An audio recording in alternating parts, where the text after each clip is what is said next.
With the new controller this time, it has a touch screen here, and you can see information on it here at any time that won't appear on the TV. So on many levels, it's a tool that makes things easier to understand.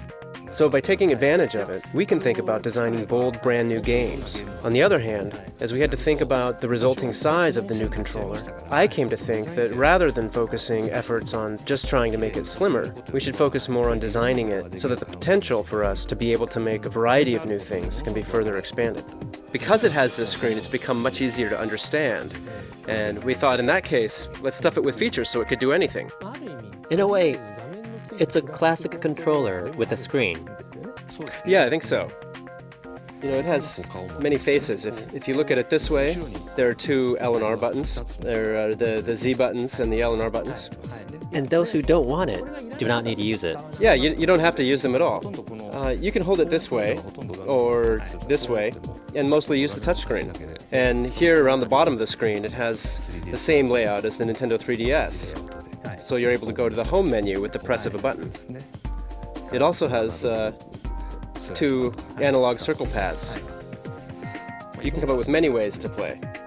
Another thing is that by having one more screen, it can be used every day and at any time.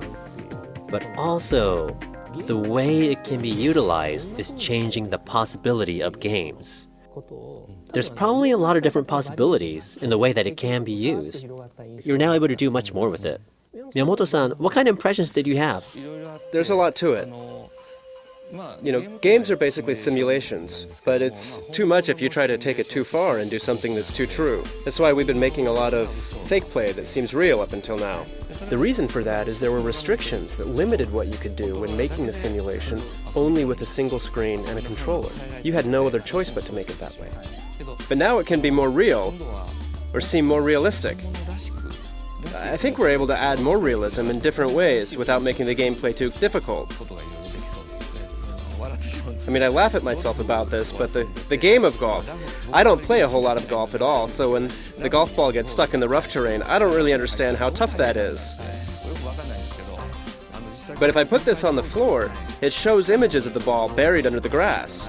I get a sense of how tough it is in the rough. You can look at the ball, you can see what's ahead of you, and look at the ball again and see what's ahead again.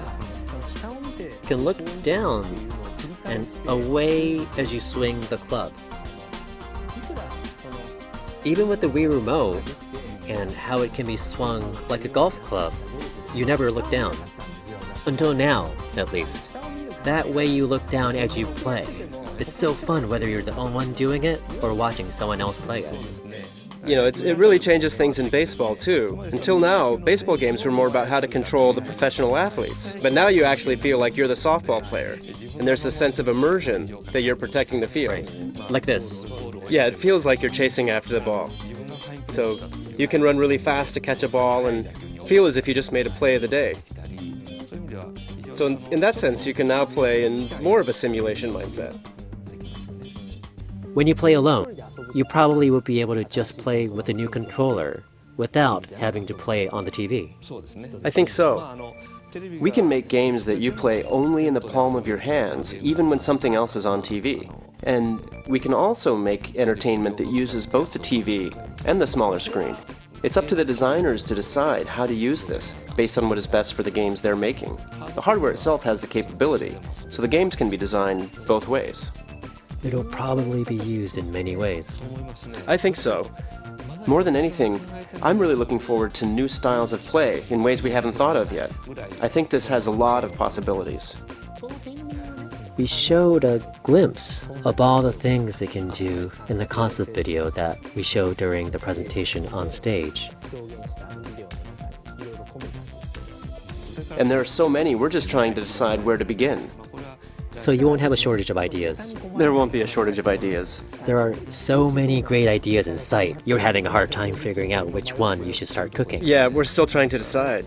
I think as the third-party developers are also thinking up all of their own new ideas, then our vision for the future of the Wii U console will include numerous ways to play.